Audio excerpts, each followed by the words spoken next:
It's the year 1782 and the bloody Revolutionary War is going on.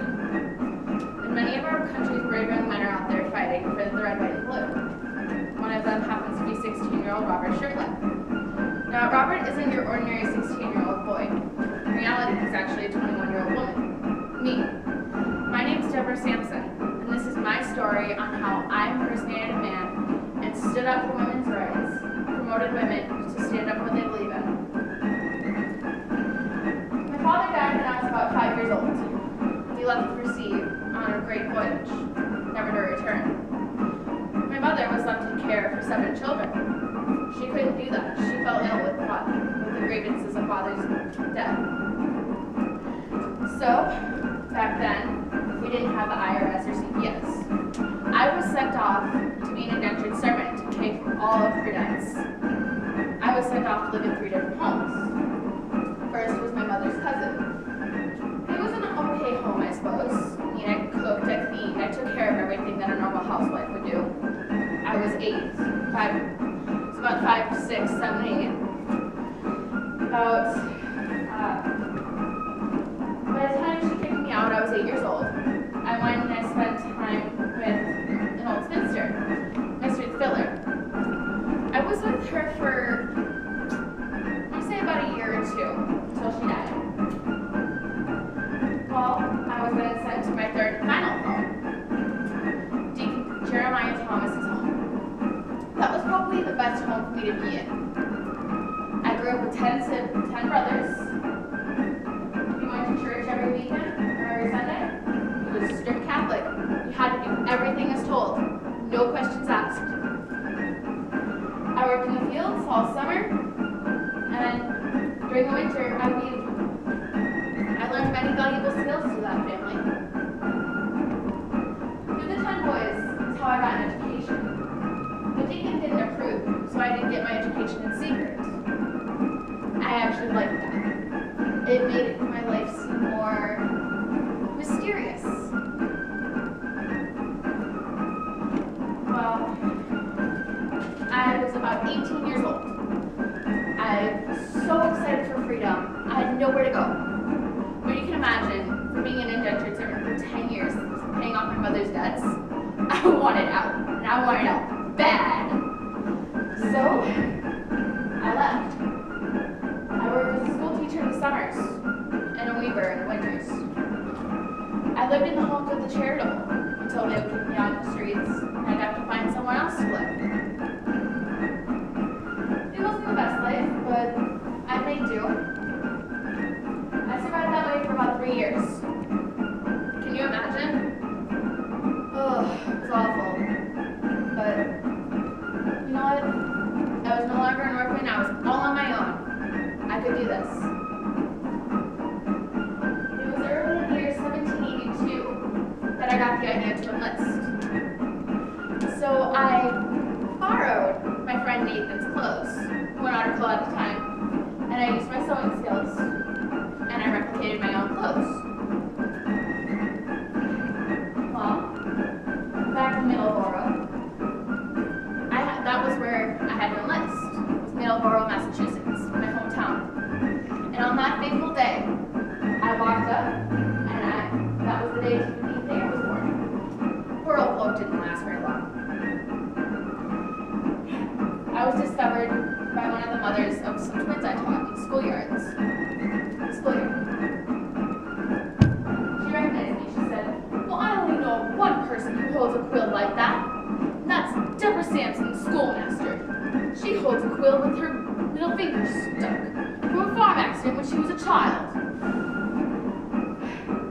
I took my money for enlisting and ran. I walked 40 miles to the nearest town. I never live a day without regretting my cowardice. I should have lived up to my mistakes. Well, this other town I regret to say I cannot remember the name of. I enlisted again, this time as Robert Shirtlip. Now,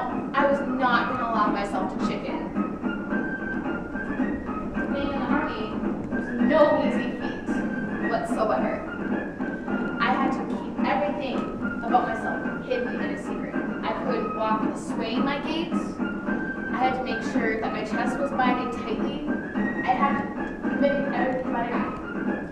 Good thing I lived with 10 of them.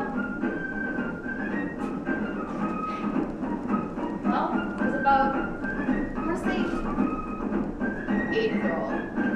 One year, we were out fighting. We were in a dispute with those damn Tories. I got shot twice. In the groin, or near the groin. Receiving a head wound as well from a bayonet. That was painful. Well, I had nowhere to go. I had to count on my fellow brother to take care of me.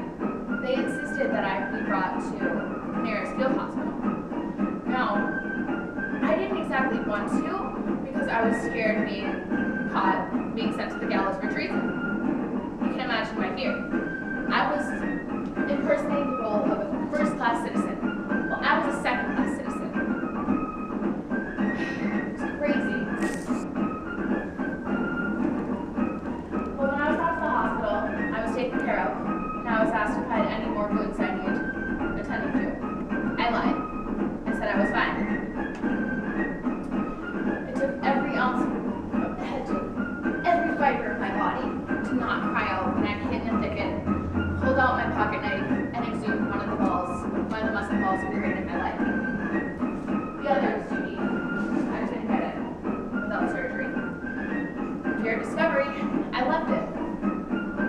In doing so, I sentenced myself to a life of pain and a life of never walking like anyone else. It had to be my secret. About 4 months later, I was shot again. This time through the shoulder. And this time, it came with complications. I came down with a head fever. I was brought to the nearest field hospital, and I remember that very muggy day. I was laying there in the hospital, helplessly drifting in and out of consciousness. I couldn't do anything about it. The doctor in charge, Dr. Barnabas Binney, he'd been looking after me because he thought I was a strong young lad, and he didn't think that I was going to die. He asked the nurse to check up on me. She checked my pulse, and she declared that poor Bob had died. Well, the doctor couldn't believe it. I was only a 16-year-old lad after all. Healthy, strong, tall, muscular, broad-shouldered. Well, he came over, he searched for my pulse, he couldn't find one. Not expecting that I was a woman, he stuck his hand down my shirt. Only to find the bindings of my chest. I was awake for that moment. The fear that coursed through my veins was insane. Never felt anything like it. Well, my secret had been discovered. Everybody knew I was a man. It was over. I was going to be sent to the gallows for treason. And at best, if not that, I was going to be shamed. He ordered I be brought to his home, claiming my case was a special one. Through my days there, I gradually gained my strength back. I got better at walking and running, although talking without being exhausted was still a bit of a difficulty. So he gave me a quill, a piece of paper, and I wrote. I wrote, and I wrote, and I wrote.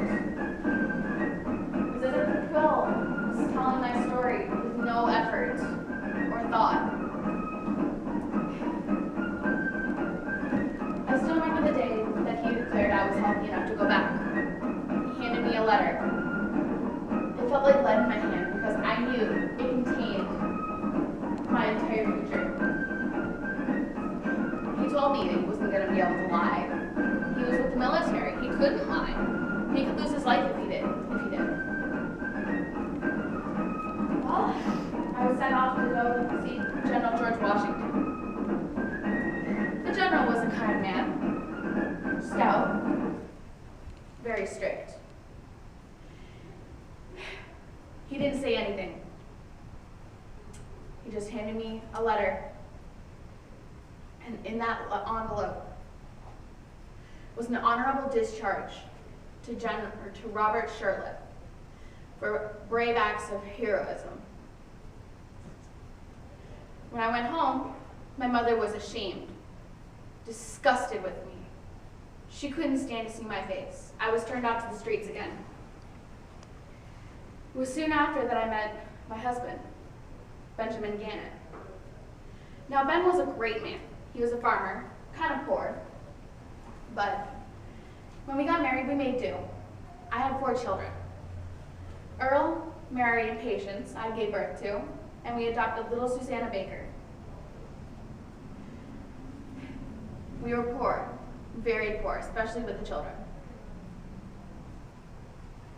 Well, I wrote to my dear friend Paul Revere. He wrote to Congress pleading that I get pension for my time in service and injuries. And I got it. I got a sum of 34 pounds. It was enough to get us back on our feet. I didn't know, though, that I would end up dying at 66 years old from yellow fever in my son's home. There would be no record of my funeral or anything like that. I would be buried in the cemetery right by his home. My husband received a widow's pension. That was the best he got.